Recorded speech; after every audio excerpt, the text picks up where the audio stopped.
저는 우리 교회가 생명의 삶으로 큐티하는 말씀을 따라서 새벽기도 말씀과 가급적 주일의 말씀을 연결시켜서 말씀을 전하고 있습니다. 그래서 또 사랑방 예배를 통해서도 큐티와 또 주일의 말씀을 함께 나누며 실천하도록 그렇게 고려하고 있습니다. 오늘은 어린이 주일이지만은 계속되는 큐티의 말씀 중에 특별히 야고보서 3장에서 말씀하시는 말에 대한 말씀을 드리고자 합니다. 그것은 우리 자녀들을 위한 가장 큰 축복은 바로 말에서 나오는 것이기 때문입니다. 성경은 야고보서 외에도 여러 곳에서 이 언어에 대해서 말씀을 하고 있습니다. 구약의 잠언서 18장 21절에도 이런 말씀이 있습니다. 죽고 사는 것이 혀의 권세에 달렸나니 혀를 쓰기 좋아하는 자는 그 열매를 먹으리라. 즉 말 한마디에 사람의 생명이 달려있다라고 하는 그런 의미입니다. 하지만 사람들은 말을 굉장히 쉽게 생각을 하죠. 외국어는 후천적으로 배우는 것이기 때문에 쉽게 말이 나오지는 않습니다만은 모국어는 어릴 적부터 가슴으로 배운 말이기 때문에 이 말이 쉽게 나오게 됩니다. 그렇게 쉽게 나오는 말이기 때문에 사실 말을 연습하는 경우는 좀처럼 보기 어렵습니다. 여러분, 대중 앞에서 말을 잘한다라는 것, 이것은 결코 쉬운 일이 아닙니다. 말을 하는 사람들은 많지만은 말을 잘하는 사람은 그리 많지 않습니다. 여러분, 말을 잘하는 것이라는 게 뭘까요? 그것은 말을 좀 조리 있게, 그리고 말을 논리적으로 잘한다라고 하는 그러한 의미도 있지만은 사실 말을 잘한다라는 것 속에서는 상대방이 듣기에 거북하지 않게, 또 기분 나쁘지 않게 배려하면서 조심스럽게 생각하며 하는 말을 가리키는 것입니다. 그런데 이게 그렇게 쉽지 않습니다. 어떤 사람이 말을 잘한다라고 했는데도 불구하고 그만 주워 담을 수 없는 상황과 상처가 되어서 난처했던 그러한 경험을 가지신 분들도 있을 겁니다. 나는 분명히 이런 의도로 이야기를 했는데 받아들이는 사람은 전혀 다른 의도로 받아들여서 오해로 인해서 관계가 멀어지게 되고 심지어는 원수까지 되는 그런 경우들을 보게 됩니다. 그 이유는 말이라고 하는 것이 단순히 입에서 나오는 것이 아니라 사실은 마음에서 나오기 때문에 그렇습니다. 감정과 의도가 담겨진 말이 상당히 많이 있지 않습니까? 그래서 우리가 하는 말이 말에 뼈가 있다, 말에 뼈가 있다, 그런 말을 많이 씁니다. 그래서 마태복음 15장 18절에도 입에서 나오는 것은 마음에서 나오나니 이것이야말로 사람을 더럽게 하느니라. 마음으로 잘 훈련되지 않으면 이 말이라고 하는 것이 좀처럼 다스리기가 쉽지 않습니다. 그래서 세상에는 다시 돌아오지 않는 세 가지가 있다고 말을 합니다. 잃어버린 기회와 시위를 떠난 화살, 그리고 입에서 나온 말입니다. 입에서 나온 말을 통해서 하나님을 욕되게 할 수도 있고 하나님을 영화롭게 할 수도 있습니다. 또 다른 사람을 파멸에 이르게 할 수도 있고 그들의 아픈 것을 어루만져 낫게 해줄 수도 있습니다. 벤자민 프랭클린이라고 하는 분이 한 번 헛디딘 발걸음은 곧 제자리로 되돌릴 수 있지만 한 번 내뱉은 말은 결코 다시 주워 담을 수 없다 그랬습니다. 종교개혁가 존 칼빈은 악한 말을 내뱉는 질병은 다른 죄들보다도 더욱 추악하다. 말을 뱉기만 하면 정말 질병 같은 그런 말을 내딛는 사람들도 있습니다. 여러분, 이 야고보서의 주제는요, 그리스도인의 성숙입니다. 야고보에서 제일 많이 등장하는 단어 중 하나는 완전이라고 하는 말인데 이것은 성숙이라고 하는 말입니다. 그러므로 야고보서의 핵심은 성숙한 그리스도인이 되라라고 하는 그런 내용입니다.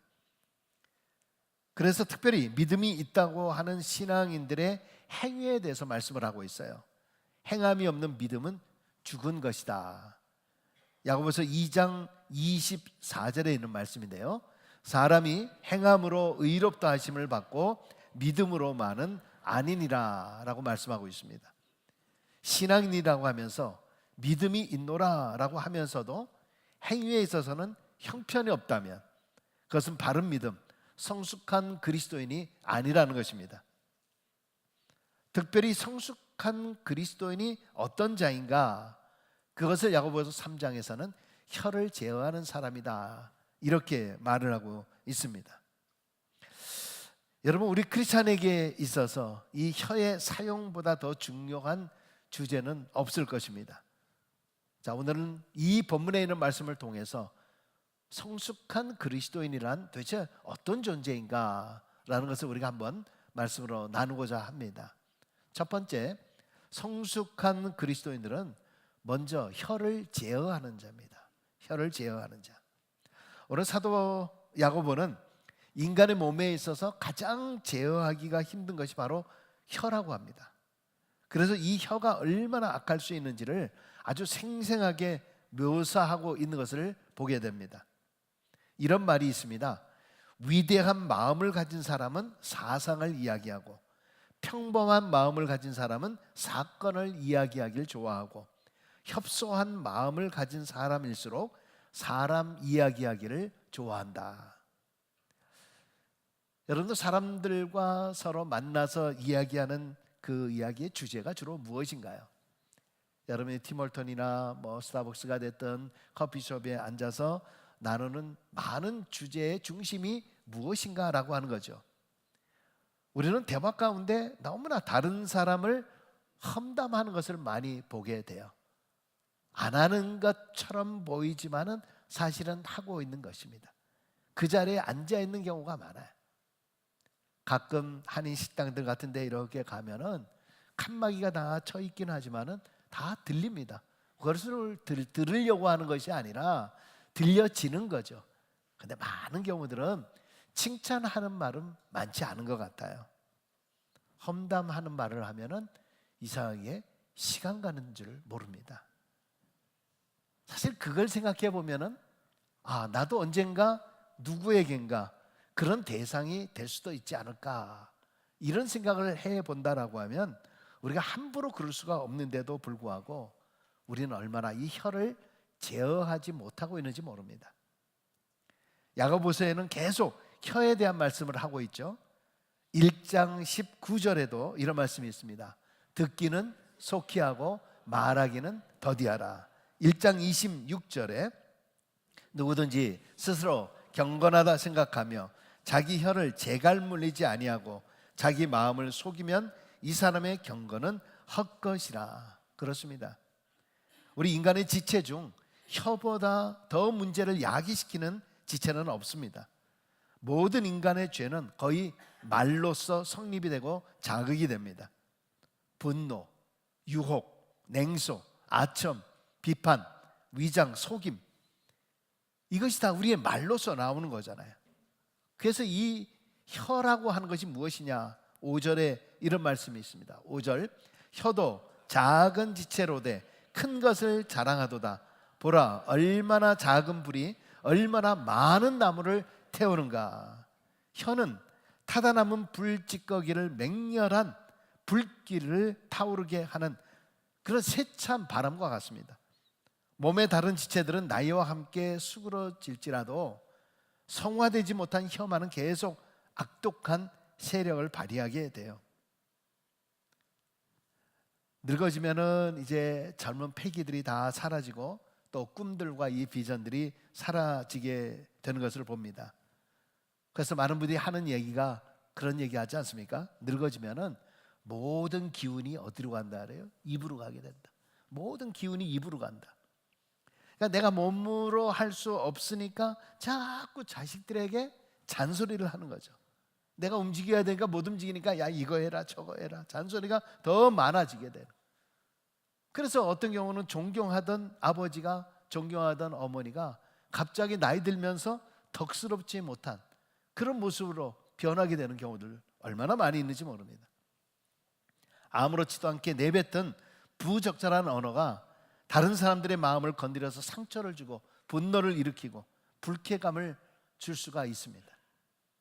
우리의 혀는 강력하며 잠재적으로 악할 수 있고 지독스럽게 변덕스럽다라는 것을 스스로가 기억을 하셔야 됩니다. 그렇지 않으면 우리가 평생 쌓아놓은 아름다운 덕을 한순간에 재처럼 사라지게 할 수 있다라고 하는 것을 명심하셔야 합니다. 두 번째, 성숙한 그리스도인들은 혀를 의의 도구로 사용해야 합니다. 모든 그리스도인들은 혀를 그리스도 안에서 제어시키고 의의 도구로 사용되게 해달라, 의의 도구로 사용되게 하여 주옵소서. 항상 말을 할 때는 주의하셔야 됩니다. 그리스도인들은 혀를 사용할 때 우리의 혀로 다른 사람을 해치고 모욕하는 일을 피해야 합니다.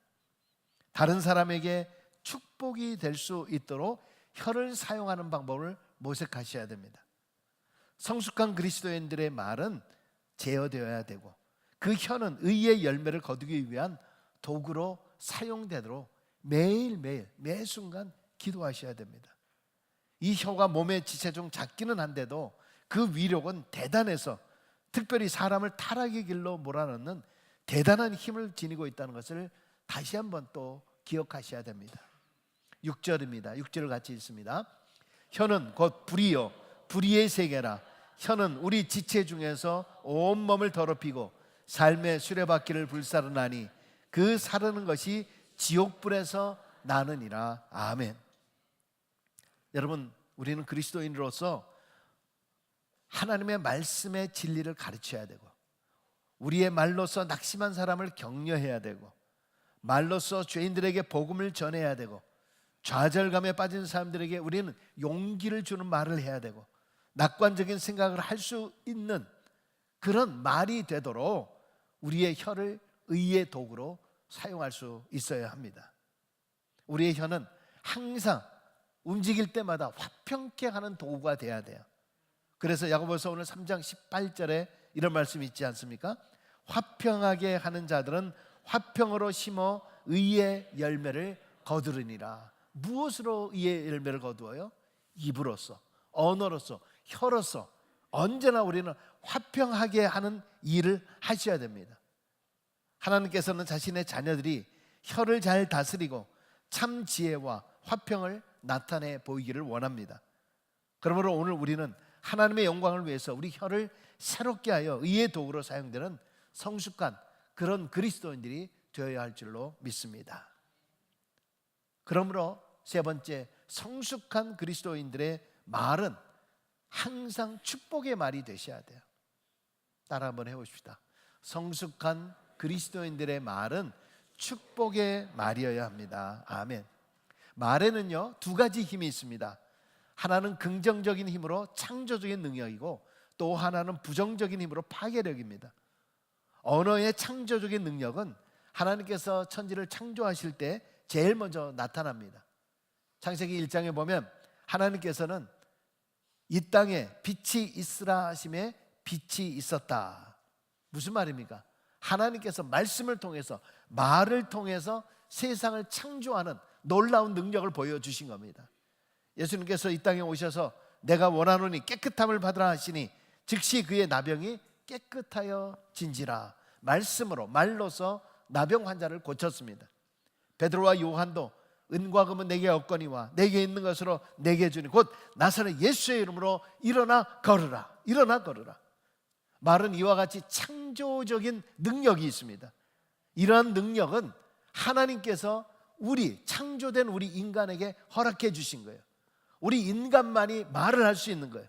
인간만이 말을 할 뿐만이 아니라 창조적인 능력을 가지고 있다는 사실을 잊지 마셔야 됩니다. 아주 오래전에 한국의 MBC 아나운서실에서 한 가지 실험을 했습니다. 2개의 병에 잘된 밥을 이제 담아놓고 뚜껑을 닫아놨습니다. 그리고 한쪽 병에는 감사합니다라고 붙여놓고 한쪽에는 다른 병에는 짜증나라는 글을 써놓았습니다.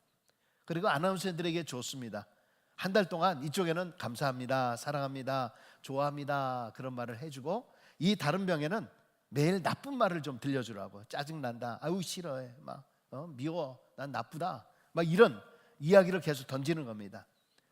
그래서 한 달 동안 그 실험을 하면서 한 달이 지난 후에 이 병들을 보니까 긍정적인 말을 한 병의 밥은 하얗고 뽀얀 살아있는 유산균과 같은 그런 곰팡이가 피었는데, 부정적인 말을 한 병에는 시커멓고 냄새나고 지저분한 곰팡이가 피고 여기에 밥이 썩어 있었다라는 거죠. 아주 오래전 거기 때문에 기억이 안 나실 수도 있을 것 같아서 1분 48초로 제가 요약해서 유튜브에 올렸습니다. 한번 보겠습니다. 잠깐 보겠습니다. 여기 막 지은 쌀밥이 있습니다. 그리고 각각의 병에 좋은 말과 나쁜 말을 붙이면 실험 준비는 끝입니다. 안녕하세요. 네, 안녕하세요. 네, 부탁드립니다. 이게 뭐예요? 앞으로 한 달 동안 네. 한쪽 병에는 좋은 말씀을 좀 해주시고요. 그리고 한쪽 병에는 듣기 싫은 말씀을 좀 해주세요. 뚜껑을 열고요. 알아들을까요? 고맙습니다. 아, 예쁘다. 냄새 날 것 같아. 짜증나. 미워. 카메라 앞이라 그런지 짜증나도 너무 짜증 안 나게 얘기하시는 거예요. 제대로 한번 짜증나게 할까요? 짜증. 어우, 짜증나. 감사합니다. 짜증나. 아, 예쁘다. 아유, 짜증나. MBC 아나운서실과 일반 사무실 모두 5곳에 전달했는데요. 4주 후 과연 어떤 변화가 생길지 함께 기다려 볼까요? 4주 후 안녕하세요. 맡긴 물건 찾으러 왔습니다. 맡기신 물건이요? 이거죠? 그리고 여기요. 두 눈을 믿기 힘들 정도로 차이는 분명했습니다. 좋은 말을 들려준 쌀밥에선 구수한 누룩 냄새가 났지만 나쁜 말을 들려준 쌀밥은 썩어버렸습니다. 대체 어떻게 했길래 이런 차이가 난 걸까요? 사실 처음 이 실험 의뢰를 받았을 때 반신반의했거든요. 이 말 한마디로 이렇게 차이가 생길까. 근데 눈으로 딱 보니까 저도 사실 좀 안 믿겨지고요.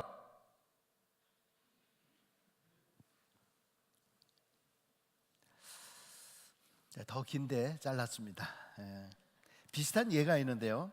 영국의 어떤 공원에 12그루의 나무를 심고 거기에 예수님의 제자들의 이름을 써 놓았다고 합니다. 똑같이 심고 걸음을 줬는데 한 나무만 시들어서 죽어버리는 것입니다. 그 나무는 바로 가룟유다 나무였습니다. 나무를 교체해도 계속 죽는 겁니다. 그 가룟유다 나무만큼은 계속 바꾸는데도, 새로운 것을 하는데도. 그래서 공원 관리자들이 의문을 가지고 나무가 죽는 이유를 알아보았는데, 그것은 다름이 아니라 지나가는 사람마다 가룟유다 나무네, 이 저주받을 놈, 이 배신자, 이런 저주를 거기다가 얘기했다고 합니다. 여러분, 이렇게 저주라고 하는 것이 얼마나 두려운 것인가라고 하는 것을 보여주는 사례죠. 일본의 유명한 물 전문 학자가 물은 답을 알고 있다라는 그런 책이 나와서 한번 센세이션이 된 적이 있었습니다. 똑같은 컵에 물을 담아서 한쪽에만 욕하고 저주를 하니까 물 입자가 깨어서 흉측한 모양이 되었다 그럽니다. 그래서 또 다른 한쪽에는 사랑한다는 말, 좋다는 말, 감사하다는 말을 하니까 입자가 고운 육각수의 좋은 물이 되었다고 하죠. 여러분, 사람의 몸이 70%가 물이라고 하죠. 이 사람에게도 마찬가지입니다. 우리 아이들에게도 사랑한다라고 말하고 듣고 자란 아이와 속상하다, 꼴보기 싫다, 너는 도대체 왜 그러냐, 남들은 안 그러는데 너는 도대체 어디서 태어난 애니, 이런 말을 듣고 자란 아이의 결과가 과연 어떻게 나오겠습니까? 어떤 분은 집에 화분만 갖다 놓는 족족 다 죽여놓으시는 분이 계시는가 하면은 죽어가는 화분도 다 살려놓으시는 그런 분들이 있습니다. 꽃과 식물에 대해서 정성을 다하는 거죠. 그리고 그 꽃을 정성으로 사랑의 말로 하는 거죠. 여러분, 이와 같이 하나님께서 인간에게 말의 창조적 능력을 주셨습니다. 특별히 하나님께서 부모에게 주신 가장 특권 중 하나는요, 자녀를 축복하는 겁니다. 내 몸에서 낸 자녀니까 얘는 내 것이니까 내 맘대로 해도 된다, 내 맘대로 혼내도 된다, 한다라고 하는 것은 하나님이 주신 인격을 무시하는 거예요. 자녀는 하나님의 선물이라고 합니다. 이것은 내 것이 아니에요. 하나님께서 일시적으로 위탁한 것입니다. 언젠가는 이 아이도 독립해서 떠나게 됩니다. 혹시 자녀들에게 저주 섞인 말을 한 기억이 난다면 여러분 회개하셔야 됩니다. 회개도 큰 회개하셔야 돼요. 자복하고 회개하셔야 돼요. 그런 말을 했다라고 하면 그 자녀의 기억 속에 제거되도록 기도하시기를 바랍니다. 그리고 그 아이에게, 그 자녀에게 용서를 구하셔야 돼요. 특별히 그 자녀의 영혼을 만져주도록 해야 합니다. 매를 때리는 것보다도 더 훨씬 파워가 있는 것이 말입니다. 말은 일평생 그 영혼에 가시처럼 박혀서 빠지질 않습니다. 그러면서 이것이 의식과 무의식 세계 속에 영향을 미치면서 그 인생을 파괴하는 것입니다. 부모가 던진 말이 아이의 일평생 영향을 미치게 됩니다. 어쩌면 여러분 가운데서도 어릴 적에 부모가 던졌던 저주 섞인 말들을 기억하시는 분들이 있을 것입니다. 여러분 그것이 알게 모르게 내 안에 잠재가 되어 있어서 옛날에 엄마 아빠가 얘기했었는데 나는 역시 안 되는 존재야. 나는 역시 별 볼 일 없는 존재야. 그 말이 내 안에 뿌리가 되어지는 거죠. 이것이 내 안에 저주로 남는 것입니다. 그래서 이 모든 일을 행해도 안 되게 되어 있습니다. 여러분 그러나 우리는 크리스찬이 되었습니다. 크리스찬들은 바로 이 저주가 떠나도록 선포할 수 있는 특권을 주었습니다. 여러분 이 저주를 나사렛 예수의 이름으로 끊어내셔야 돼요. 이 저주가 내게서 떠나도록 여러분 선포하셔야 됩니다. 그래야 여러분 안에 있는 부모에 대한 그 상처들, 그 말에 대한 상처들, 이것이 치유될 수가 있는 거예요. 여러분 우리는 저주하도록 부르심을 받은 존재가 아니에요. 우리는 축복만 하도록 부르심을 받은 거예요. 축복만 하기에도 짧은 인생입니다. 이거 다 공짜인데 왜 그렇게 인색한지 모릅니다. 원하지도 않고 받고 싶지도 않은 저주인데 왜 그거는 악착같이 못 써서 안달인지 몰라요. 서로 축복하면 하나님께서 그것에서 더 큰 축복을 주시는 줄로 믿습니다. 축복한다는 것은 칭찬한다는 거예요. 누군가를 축복한다는 것은 인정하고 칭찬한다는 겁니다. 하나님께서 우리에게 이 축복 카드를 많이 주셨어요. 비자 카드보다도 더 많은 것을 주신 거예요. 이 축복 카드를 마음대로 한도가 없이 우리에게 주신 겁니다. 자녀 손주에게 아주 작은 일에도 정말 기뻐하고 칭찬해 주고 있습니까?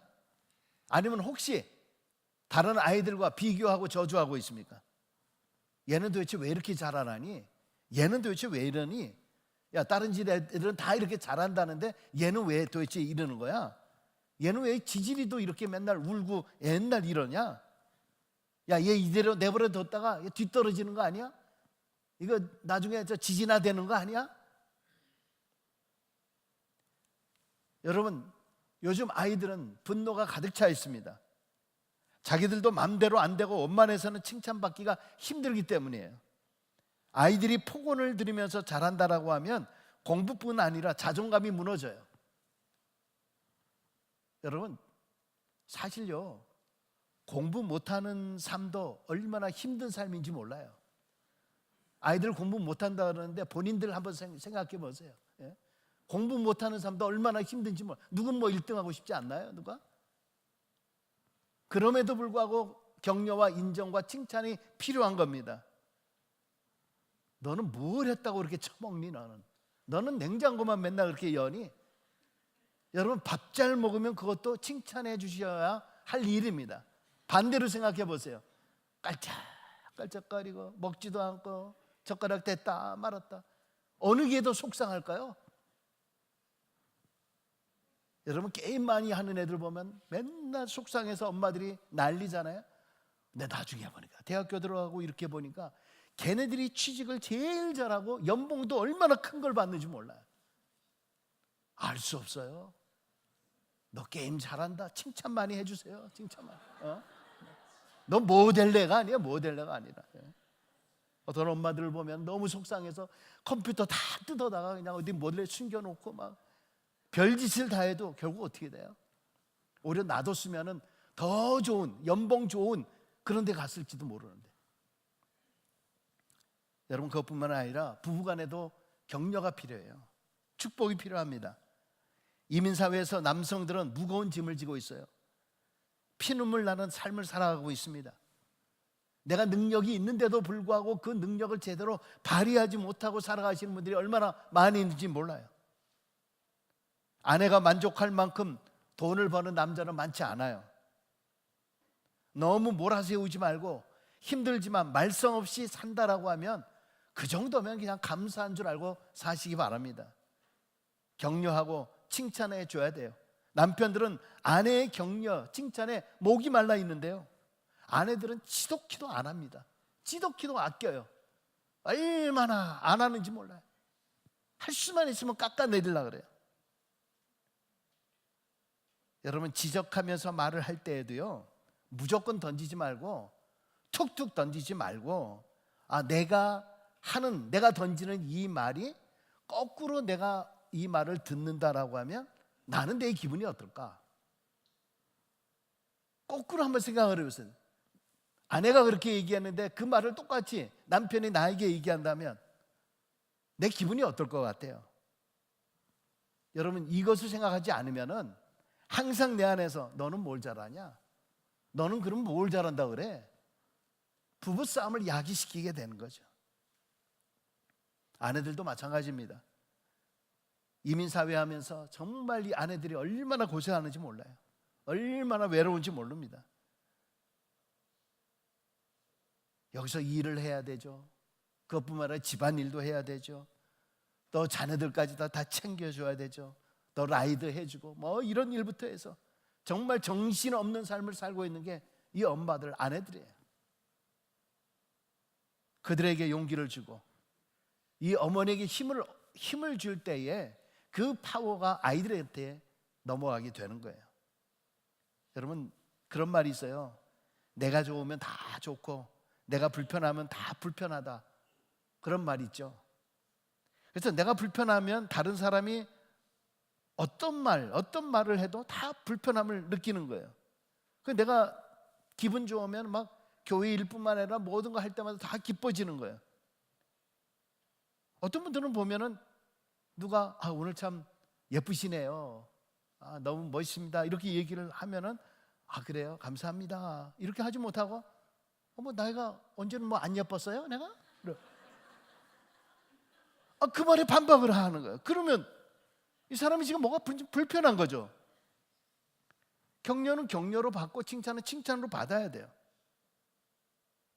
칭찬은 칭찬으로 받아야 되는데 갑자기 여보 오늘 멋있어, 여보 잘했어, 그러면 이 인간이 갑자기 왜 이래, 이거 뭐 약 먹었나?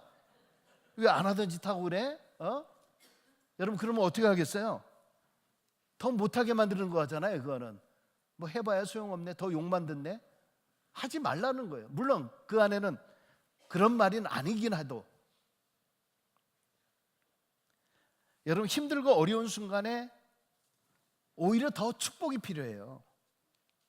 여러분, 하나님은 믿음의 조상 아브라함에게 너는 복의 근원이 되라고 했죠. 복의 근원이다라고 하는 그 말은 물의 근원이 되는 거예요. 그러니까 마치 운물처럼 퍼도 마르지 않는 샘과 같다는 거예요. 우리는 믿음의 조상 아브라함의 후손들입니다. 하나님께서 우리로 하여금 복의 근원이 되라 그랬어요. 이 이야기는 우리의 축복은 마르지 않는다는 거예요. 아무리 쓰고 또 쓰고 아끼지 말고 축복하고 또 축복하고 또 축복해도 그것은 결코 시들지 않는 거예요. 결코 끝나지 않는 거예요. 언리미티드예요. 우리가 그렇게 할 때에 정말 시들시들했던 우리 아이들, 우리의 자녀들, 우리의 가정, 우리의 식구들이 다시 살아나게 되는 거예요. 그러므로 여러분, 언제나 축복하는 사람이 되시기를 바랍니다. 축복 싫어하는 사람 누가 있겠어요? 우리는 항상 만나는 사람마다 축복 기도를 해줘야 돼요. 우리가 축복을 한다면 가정 안에 머물고 있었던 어두움이 떠나가게 될 줄로 믿습니다. 여러분 지금 가정에 여러 가지 어렵고 힘든 것들이 있으십니까? 그렇다라고 하면 오히려 원망하고 탓하는 것이 아니라 그 속에서 아낌없이 주는 나무처럼 더 많이 격려해 주시고 더 많이 축복해 보세요. 자녀에게 문제가 있고 어려움이 있습니까? 격려해 주세요. 너는 왜 그것을 못하니?가 아니라 더 큰 축복을 해주세요. 사랑방과 직장에서도 축복해 주십시오. 나는 축복의 근원입니다. 나는 축복을 하는 사람들이에요. 하나님께서 우리를 가리켜서 복의 통로자라 그랬어요. 복의 근원자라 그랬어요. 우리는 복의 유통자라 그랬어요. 내가 축복을 하지 않으면은 이 축복의 통로가 막히게 되는 거예요. 여러분, 그러므로 하나님께서 나에게 주신 이 놀라운 이 특권을 왜 쓰지 않습니까? 손을 들어서 축복하십시오. 가까이 있는 사람들에게 복을 빌어 주십시오. 가정의 회복이 일어나고 관계의 회복이 일어나고 어둠이 떠나가고 그것에 천국이 임하게 될 줄로 믿습니다. 요즘의 시대가 어떤 시대입니까? 악담의 시대예요. 지금 악담의 시대입니다. 사람들이 좋은 말보다는 전부 가짜 뉴스, 전부 안 좋은 소식, 전부 더러운 말들이 쏟아져 나가고 있는 지금 이 시대입니다. 여러분, 이럴 때 우리는 그대로 내버려 두는 것이 아니라 바로 우리는 사랑과 인정과 축복과 행복의 언어를 우리는 이 땅과 이 가정과 이 교회와 이 세상 속에 흘려보내서 이 세상이 하나님의 축복으로 가득 차지는 그러한 일에 쓰임받는 축복의 통로자, 복된 성숙한 그리스도인이 되어야 할 줄로 믿습니다. 그런 은혜가 여러분에게 함께 하시길 주의 이름으로 축원합니다. 기도하겠습니다.